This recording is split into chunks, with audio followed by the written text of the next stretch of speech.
Hello दोस्तों, welcome back to our YouTube channel. आप सभी का बहुत बहुत स्वागत है हमारे अपने यूट्यूब चैनल एग्ज़ाम चक्र में। तो दोस्तों, आज हम पढ़ने वाले हैं मौलिक अधिकार यानी फंडामेंटल राइट्स। हमारे क्या क्या मौलिक अधिकार हैं, आज हम उसके बारे में एक जानकारी लेंगे। और मौलिक अधिकार से जुड़े जो भी आर्टिकल्स हैं हम उनके बारे में एक जानकारी प्राप्त करेंगे। और मौलिक अधिकार दोस्तों बहुत ही इम्पोर्टेंट भाग है संविधान का, जिससे हर एग्ज़ाम में आपको 1 से 2 प्रश्न आराम से मिल जाएंगे। तो आज हम इन्हीं मौलिक अधिकारों और उनसे जुड़े जो आर्टिकल्स हैं उनको एक बहुत ही सरल शब्दों में समझने की कोशिश करेंगे, जिससे जो चीज़ें हैं वो हमें याद रहें। तो चलिए दोस्तों, शुरू करते हैं हम आज का अपना सेशन। तो सबसे पहले यह जान लेते हैं कि मौलिक अधिकार यानी फंडामेंटल राइट्स हैं क्या। तो दोस्तों, फंडामेंटल राइट्स बेसिकली वह अधिकार हैं जो व्यक्तियों के एक सर्वांगीण विकास के लिए बहुत ही ज़्यादा आवश्यक होते हैं और यह राज्य या समाज के द्वारा प्रदान किया जाता है। और हमारे मौलिक अधिकारों की संरक्षण की व्यवस्था भी संविधान यानी मौलिक अधिकार में की गई है। तो चलिए देख लेते हैं कुछ इंपॉर्टेंट फैक्ट जो कि फंडामेंटल राइट्स के हैं और एग्जाम में 110% पूछे जाते हैं। तो सबसे पहले दोस्तों, जो मौलिक अधिकार है वह किसके संविधान से लिया गया है, यह क्वेश्चन आता है। तो दोस्तों, इसका राइट आंसर अगर आप लगाएंगे तो क्या लगाएंगे, जो फंडामेंटल राइट्स है वो अमेरिका के संविधान से लिया गया है। और हमारे संविधान में जो मौलिक अधिकार है वो भाग 3 में रखा गया है। दोस्तों, हमारे संविधान में टोटल 22 भाग हैं, जिसमें से जो तीसरा भाग है वह फंडामेंटल राइट्स को दिखाता है, जिसमें मौलिक अधिकारों को किस भाग में रखा गया है, भाग 3 में रखा गया है। और फंडामेंटल राइट्स के जो आर्टिकल हैं वो 12 से 35 तक है, यानी 12 to 35 आर्टिकल जो है वो किससे रिलेटेड है, तो हमारे फंडामेंटल राइट्स यानी मौलिक अधिकार से रिलेटेड है। चलिए अब दोस्तों, बहुत ही इम्पॉर्टेंट चीज़ कि कौन अधिकार को मैग्ना कार्टा के नाम से जाना जाता है। बहुत ही इंपॉर्टेंट क्वेश्चन कि वह कौन सा अधिकार है जिसे मैग्ना कार्टा के नाम से जाना जाता है। तो आप क्या लगाएंगे, मौलिक अधिकार। मौलिक अधिकारों को जो है वो भारतीय संविधान का मैग्ना कार्टा के नाम से जाना जाता है। अब दोस्तों, मैग्ना कार्टा क्या है उसके बारे में थोड़ी सी जानकारी लेते हैं। तो मैग्ना कार्टा बेसिकली में क्या है, यह ब्रिटेन से आई हुई एक अवधारणा है, जिसमें वहाँ के जो राजा महाराजा लोग जो रहते थे, तो वहाँ पे जो मजदूर थे उन मजदूरों को उस समय कुछ अधिकार दिए गए थे, कुछ अधिकार प्रदान किए गए थे वहाँ के राजा महाराजाओं के द्वारा। तो उसे ही मैग्ना कार्टा कहा गया था। इसलिए जो मौलिक अधिकार है वह हमारे जीवन में बहुत ही ज़रूरी और बहुत ही इम्पोर्टेंट है।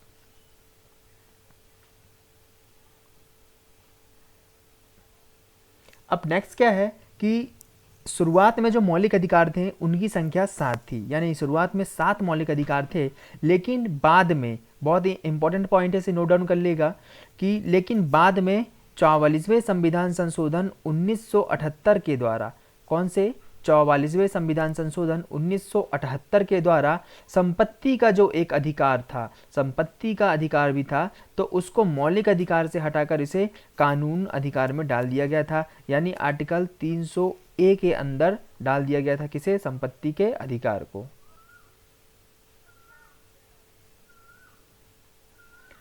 अब जान लेते हैं कि वर्तमान में अभी कितने मौलिक अधिकार हैं। तो वर्तमान में अभी 6 मौलिक अधिकार हैं जो कि प्रदत्त हैं हमारे संविधान में, जिसमें जो पहला अधिकार होता है वह है समानता का अधिकार, जो कि आर्टिकल 14 से लेकर 18 तक है। और दूसरा जो अधिकार होता है वह हमारी स्वतंत्रता का अधिकार, जो कि आर्टिकल 19 से लेकर आर्टिकल 22 तक इसके बारे में वर्णन किया गया है। और तीसरा जो अधिकार है वो है शोषण के विरुद्ध अधिकार, जो कि आर्टिकल 23 और आर्टिकल 24 में इसका वर्णन है। और अगला है धार्मिक स्वतंत्रता का अधिकार, जो कि आर्टिकल 25 to 28 में इसका वर्णन किया गया है। और पांचवा अधिकार जो है वो है शिक्षा का अधिकार। इसमें एक वर्ड और है, संस्कृति एवं शिक्षा का अधिकार। तो किसका, संस्कृति एवं शिक्षा का अधिकार। और यह कहाँ से कहाँ तक है, तो जो है आर्टिकल 29 से लेकर 30 तक इस आर्टिकल के बारे में वर्णन किया गया है, इस अधिकार के बारे में वर्णन किया गया, शिक्षा के अधिकार के बारे में। अब दोस्तों, जो छठवां और बहुत ही इंपॉर्टेंट अधिकार है वह है संवैधानिक उपचारों का अधिकार, जिसके बारे में आर्टिकल 32 में इसका वर्णन किया गया है। तो सबसे पहले ये हमको क्रम से भी याद होना चाहिए, तो एक बार और आप इसको रिपीट कर सकते हैं कि हमारे पास वर्तमान में 6 मौलिक अधिकार हैं, जिसमें से पहला अधिकार है समानता का अधिकार, जो कि आर्टिकल 14 to 18 में है। दूसरा है स्वतंत्रता का अधिकार जो कि आर्टिकल 19 टू 22 में है। तीसरा है शोषण के विरुद्ध अधिकार जो कि आर्टिकल 23 और 24 है। चौथा अधिकार है हमारा धार्मिक स्वतंत्रता का अधिकार जो कि आर्टिकल 25 टू लेकर 28 तक है। और पांचवा है संस्कृति एवं शिक्षा का अधिकार जो कि आर्टिकल 29 एवं 30 में है।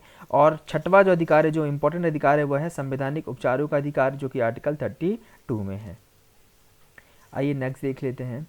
तो चलिए स्टार्ट करते हैं हम अपने मौलिक अधिकारों के आर्टिकल्स के बारे में पढ़ना, जो कि बहुत ही इंपॉर्टेंट है और डायरेक्ट एग्जाम में पूछ लिए जाते हैं। तो दोस्तों वैसे तो आर्टिकल 12 और 13 उतने ज़्यादा इंपॉर्टेंट नहीं है, फिर भी हम उनको एक जगह देख लेते हैं कि ये क्या है। तो दोस्तों मौलिक अधिकार में जो आर्टिकल 12 है वह एक बेसिकली में राज्य की परिभाषा प्रदान करता है। तो इस राज्य की परिभाषा में दोस्तों क्या शामिल है, तो इसमें भारत की सरकार और संसद के बारे में बताया गया है, और इसमें सरकार और राज्य विधायिका यानी कानून के बारे में बताया गया है, और इसमें सभी स्थानीय प्राधिकरण जैसे हमारे यहाँ नगर पालिका होते हैं, पंचायती राज होते हैं और जिला बोर्ड होते हैं, तो इन सब के बारे में बताया गया है। और कुछ विधायिकी और गैर विधायिकी के बारे में बताया गया है, जैसे कि LIC हो गई या ANGC इत्यादि जो भी होती हैं उनके बारे में यहाँ पर इस आर्टिकल 12 में बताया गया है।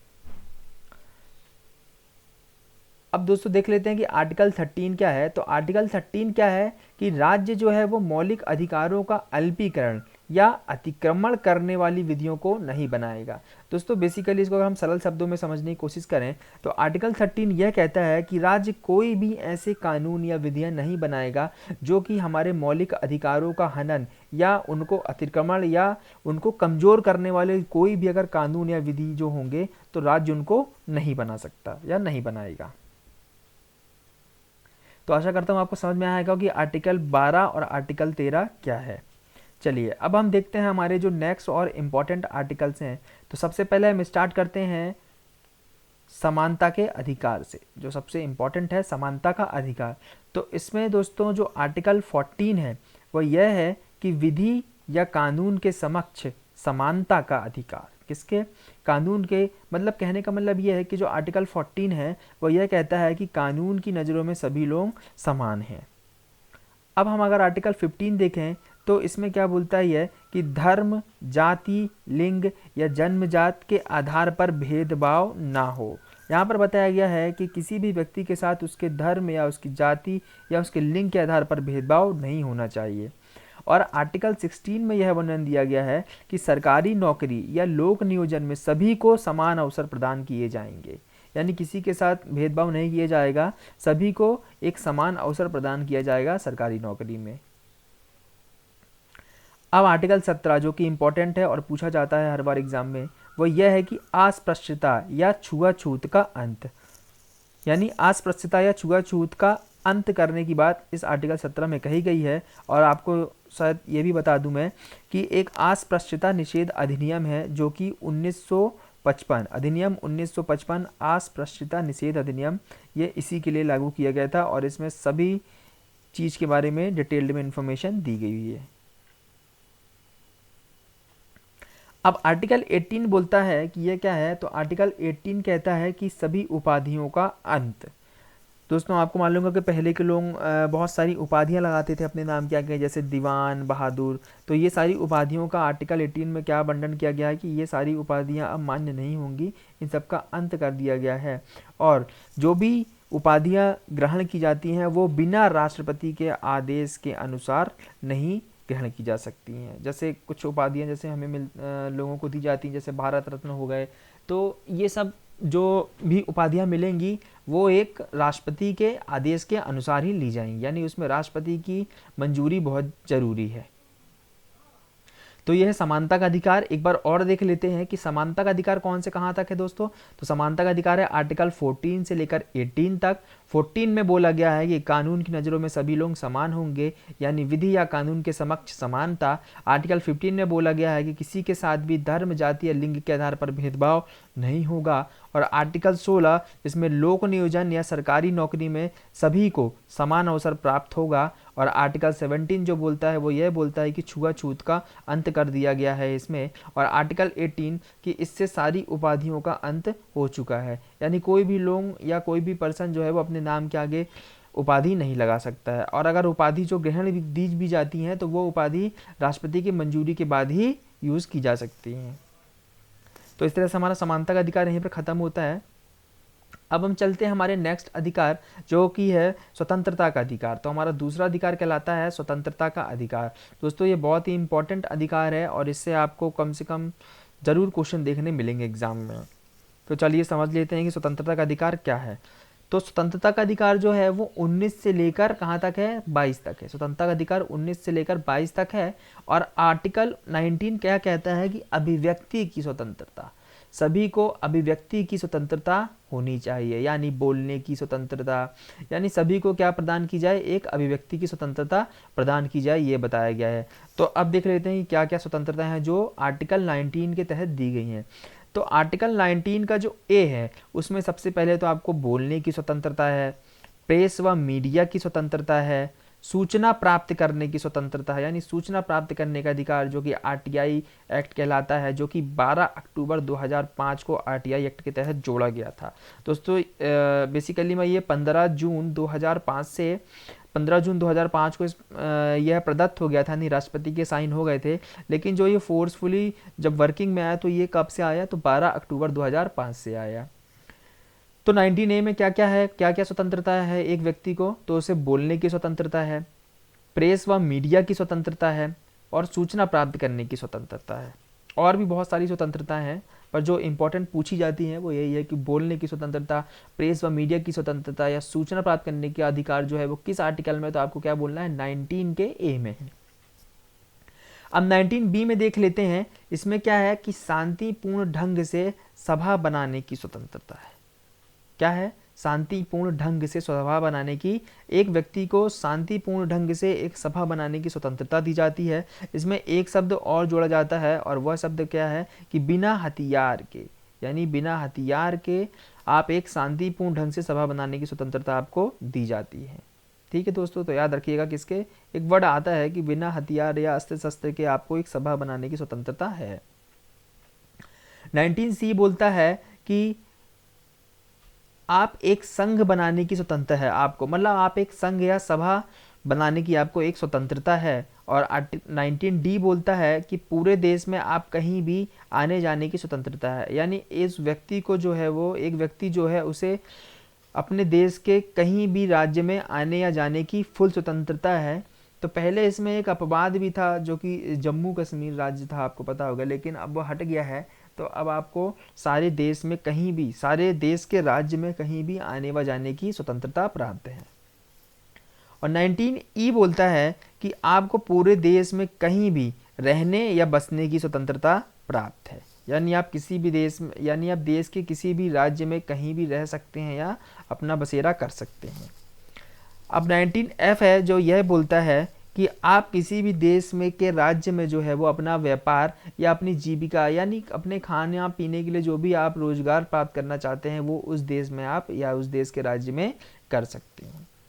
दोस्तों इसको याद रखना बहुत इंपॉर्टेंट है, तो इसको हम एक कहानी के रूप में भी याद कर सकते हैं।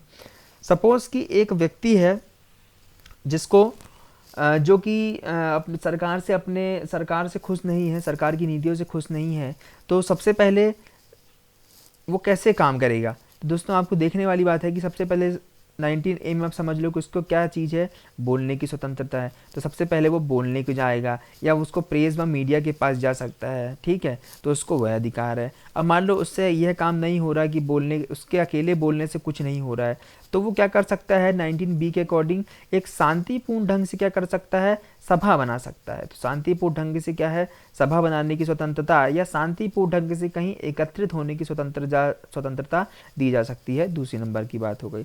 अब मान लो उससे भी बात नहीं बनी, तो 19C में हम क्या देख सकते हैं कि उसको क्या है, एक यूनियन या संघ बनाने की स्वतंत्रता प्राप्त है। 19C के अकॉर्डिंग उसको एक संघ बनाने की स्वतंत्रता प्राप्त है। अब जब संघ बना लिया और फिर भी कुछ नहीं हुआ, तो अब वो क्या करता है कि उसको एक और स्वतंत्रता प्राप्त है कि वह पूरे देश में कहीं भी आने जाने की उसको स्वतंत्रता है, यानी पूरे देश में वो कहीं भी भ्रमण कर सकता है और जा सकता है।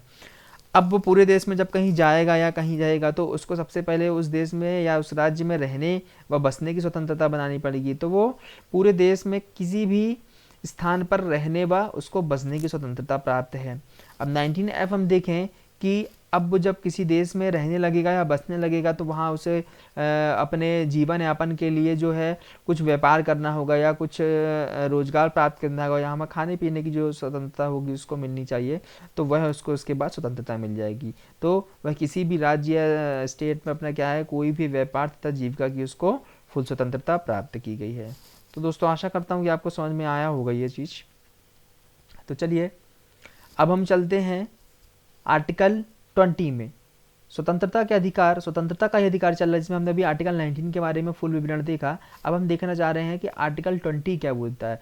दोस्तों आर्टिकल 20 जो है वो एक अपराधों के लिए दोष सिद्धि के संबंध में संरक्षण प्रोवाइड करता है, यानी जो जिस भी अपराधी को पकड़ा जाता है उसकी दोष सिद्धि के संबंध में यह अधिकार क्या करता है, संरक्षण प्रदान करता है। तो इसमें 3 पार्ट हैं बेसिकली। तो सबसे पहला पार्ट यह है कि अपराधी को उसी समय के कानून के आधार पर सजा दी जाएगी जो उस समय कानून था जब उसने अपराध किया था। तो दोस्तों सरल शब्दों में इसको समझ लें तो जैसे कोई व्यक्ति है जिसने 2019 में कोई अपराध किया है और 2019 में उस अपराध की सज़ा अगर 1 साल थी तो उसको 1 साल की ही सज़ा दी जाएगी। और मान लो कि उसका जो अपराध है वह सिद्ध हुआ है 2020 में, और 2020 में जो उस सज़ा की, उस दोष का जो सज़ा है वह 2 साल हो गया। तो दोस्तों ये नहीं होगा कि उसको 2 साल की सज़ा मिल जाएगी। सज़ा उसको उसी कानून से होगी जब कानून बनाते समय सज़ा निर्धारित की गई थी। तो उम्मीद करता हूँ समझ में आया होगा आपको। अब दूसरा पॉइंट क्या बोलता है कि जो व्यक्ति है उसको खुद के विरुद्ध गवाही देने के लिए विवश नहीं किया जाएगा। मतलब जो व्यक्ति है उसको खुद के विरुद्ध गवाही देने के लिए विवश नहीं किया जाएगा, उसको यह अधिकार भी प्राप्त है। और तीसरा पॉइंट जो है वो यह कहता है कि एक अपराध के लिए किसी भी व्यक्ति को एक बार ही सजा दी जाएगी, ना कि बार बार। तो उम्मीद करता हूँ आपको आर्टिकल भी समझ में आया होगा। एक बार आपको और एक्सप्लेन कर देता हूँ। आर्टिकल 20 जो है वो अपराधों के लिए दोष सिद्धि के संबंध में संरक्षण है, जिसमें पहला पॉइंट जो है वो यह बताता है कि अपराधी को उसी समय के कानून के आधार पर सजा दी जाएगी जिस समय वह कानून था और जब उसने अपराध किया था। और दूसरा है कि खुद के विरुद्ध गवाही देने के लिए विवश नहीं किया जाएगा। और तीसरा पॉइंट है कि एक अपराध के लिए उसको एक ही बार सजा दी जाएगी, ना कि बार बार।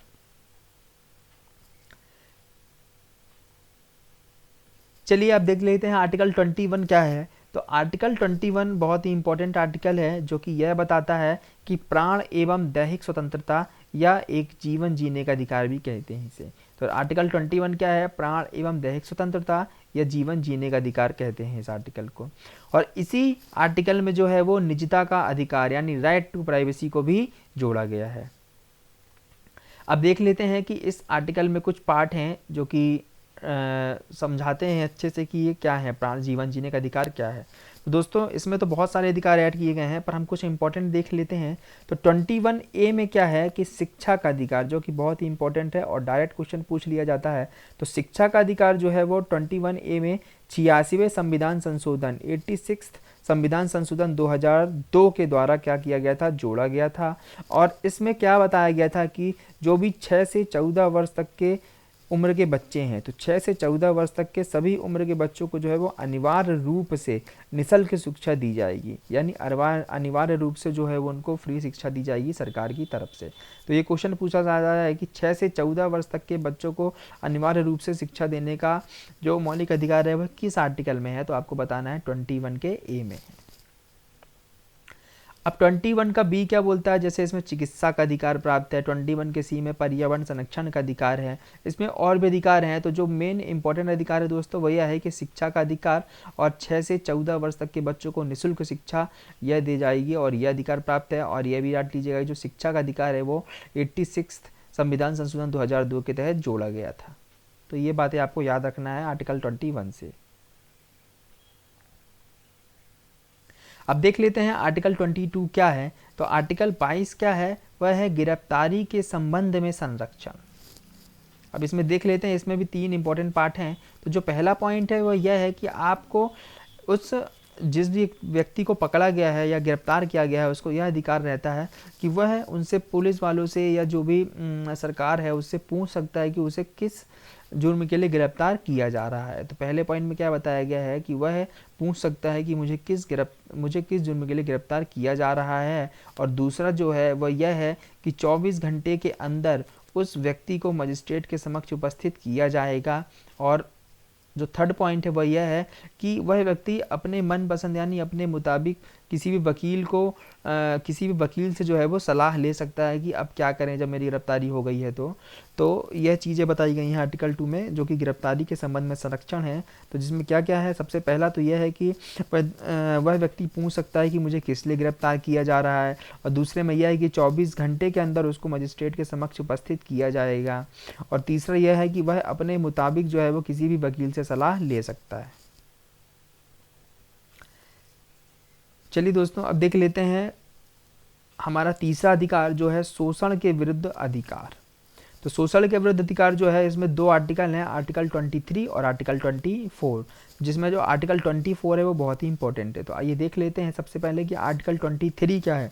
तो आर्टिकल 23 जो है वो यह बताता है कि जो बंधुआ मजदूरी है उस पर रोक लगा दी जाए। और मानव व्यापार, जो मानव का व्यापार होता है, उस मानव का जो व्यापार होता है उस पर रोक लगा दी जाए। जो बलात् श्रम है, जो बच्चों से काम कराया जाता है, उस पर रोक लगा दी जाए। और दास प्रथा को भी इसमें क्या कर दिया गया है, प्रतिबंधित कर दिया गया है। तो आर्टिकल 23 बेसिकली क्या है कि किसी भी व्यक्ति का जो शोषण किया जाता है उस पर रोक लगाने के लिए बताया गया है। और उनकी कुछ कैटेगरी डिफाइन की गई है, जैसे कि बंधुआ मजदूरी हो गया, मानव व्यापार हो गया, या बलात् श्रम हो गए। तो इन सब चीज़ों पर क्या है, विरोध लगा दिया जाए, इन सब चीज़ों को प्रतिबंधित कर दिया जाए। तो यह है आर्टिकल 23। और जो आर्टिकल 24 है वो बहुत ही इंपॉर्टेंट है, डायरेक्ट एग्जाम में पूछ लिया जाता है कि 14 वर्ष से कम उम्र के बच्चों को कारखानों या खानों पर काम करने से रोक लगाना। यह किस आर्टिकल में है दोस्तों, आपको याद होना चाहिए कि 14 वर्ष से कम उम्र के बच्चों को कारखानों पर काम करने से रोक लगाने की जो अधिकार है वो किस में है, आर्टिकल 24 में प्राप्त है। चलिए अब देख लेते हैं नेक्स्ट। अब हमारा चौथा अधिकार कहलाता है धार्मिक स्वतंत्रता का अधिकार। अब धार्मिक स्वतंत्रता का अधिकार क्या है जान लेते हैं। तो इसमें धार्मिक स्वतंत्रता का अधिकार जो है वो कहाँ से कहाँ तक है, मैंने स्टार्टिंग में बताया था आपको। तो 25 से लेकर 28 तक जो है वो धार्मिक स्वतंत्रता का अधिकार के बारे में बताया गया है। आइए देख लेते हैं क्या है। तो जो आर्टिकल 25 है यह ये बोलता है कि किसी भी व्यक्ति को किसी भी धर्म को मानने या उस धर्म का आचरण करने या उस धर्म का प्रचार करने की संपूर्ण स्वतंत्रता प्राप्त है। तो आर्टिकल 25 में क्या बोला गया है कि कोई भी व्यक्ति किसी भी धर्म को मान सकता है, उस धर्म का आचरण या उस धर्म को अपना सकता है, और उस धर्म का प्रचार करने को भी उसको पूर्ण स्वतंत्रता प्राप्त है। ये आर्टिकल 25 में है। और आर्टिकल 26 क्या बोलता है कि जो भी धर्म उसके द्वारा माने गए हैं तो उस धर्म के प्रबंधन करने की स्वतंत्रता भी उसको है। प्रबंधन से आप रिलेट कर सकते हैं कि उसके बारे में एक उस धर्म के बारे में एक मतलब जो वित्तीय सहायता होगी उसके बारे में वो प्रबंध कर सकता है। तो उस धर्म को प्रबंधन करने की स्वतंत्रता किसमें है, 26 में।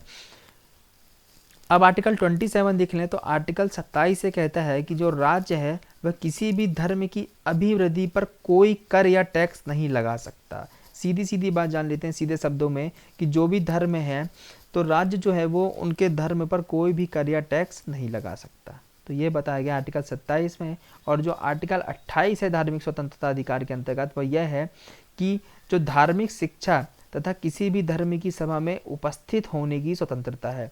यानी व्यक्ति को जो है वो धार्मिक शिक्षा लेने का अधिकार है और किसी भी धर्म की सभा में उपस्थित होने का भी अधिकार है। लेकिन इसमें एक इम्पॉर्टेंट पॉइंट ये है कि जो भी शैक्षणिक संस्थान होंगे जो कि सरकार के द्वारा दिए गए धन या अनुदान से चलते हैं उनमें कोई भी धार्मिक निर्देश नहीं दिया जाएगा। ये इंपॉर्टेंट चीज़ है कि जो भी शैक्षणिक संस्थान जो है कि सरकार के द्वारा दिए गए धन से चलते हैं तो उनमें कोई भी धार्मिक निर्देश नहीं दिया जाएगा। और जो धर्म होगा वो अपना एक खुद का एक संस्था या बनाकर उसमें वो चीज़ें कर सकता है, यानी धार्मिक शिक्षा या अपने के बारे में जो है वो जानकारी दे सकता है। तो ये हो गए हमारे धार्मिक स्वतंत्रता का अधिकार, जो कि आर्टिकल 25 से लेकर 28 तक है, जिसमें 25 में यह बताया गया है कि जो व्यक्ति है वह किसी भी धर्म को मान सकता है, उसका पालन कर सकता है और उसका प्रचार कर सकता है। 26 में उसी धर्म के प्रबंधन करने की उसको स्वतंत्रता है, यानी वित्तीय सहायता से उसको प्रबंध करने की स्वतंत्रता है। और और 27 में क्या बताया गया है कि जो राज्य है वो उनके धर्म पर या है उनके धर्म की जो अभिवृद्धि होती है उन पर कर या टैक्स नहीं लगा सकता। ये इंपॉर्टेंट वर्ड है, आर्टिकल 27 में जो है वो कर या टैक्स नहीं लगा सकता है।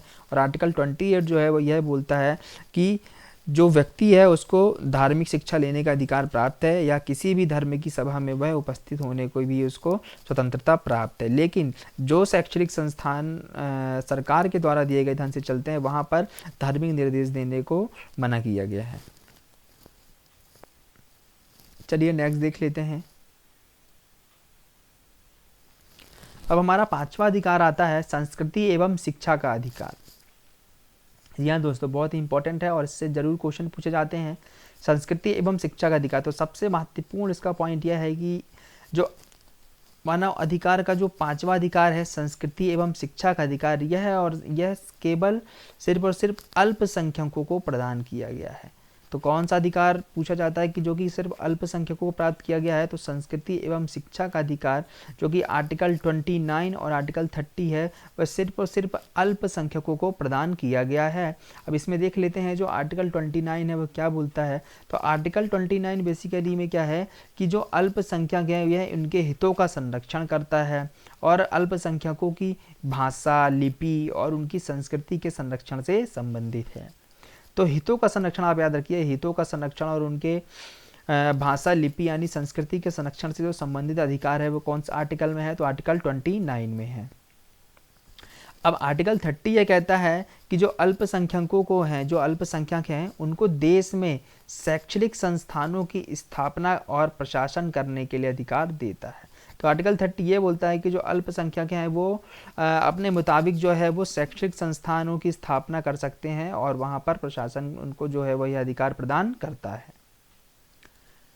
दोस्तों उम्मीद करता हूँ ये आपको समझ आया होगा संस्कृति एवं शिक्षा का अधिकार क्या है, जो कि सिर्फ और सिर्फ किनको प्राप्त है, अल्पसंख्यकों को प्राप्त है। और यह 2 आर्टिकल में इसका वर्णन है, आर्टिकल 29 और 30 में। 29 में अल्पसंख्यकों के हितों के संरक्षण से संबंधित चीज़ें हैं, उनमें भाषा, उनकी संस्कृति के संरक्षण से संबंधित चीज़ें हैं। और आर्टिकल 30 में क्या है, तो आर्टिकल 30 में यह है कि जो अल्पसंख्यक है वो शैक्षणिक संस्थानों की स्थापना कर सकते हैं और प्रशासन इसके लिए उनको अधिकार देता है। चलिए देख लेते हैं नेक्स्ट और लास्ट अधिकार जो है हमारा 6वां अधिकार, वो यह है संवैधानिक उपचारों का अधिकार। बहुत ही इंपॉर्टेंट अधिकार है और इससे रिलेटेड क्वेश्चन आपको बता दूं आता है कि डॉक्टर भीमराव अंबेडकर ने किस अधिकार को जो है वो भारतीय संविधान की आत्मा कहा है। तो दोस्तों अगर ऐसा क्वेश्चन आता है तो क्या हो जाएगा इसका राइट आंसर, संवैधानिक उपचारों का अधिकार, यानी आर्टिकल 32 जो है वो क्या है, भारतीय संविधान की आत्मा का अधिकार है,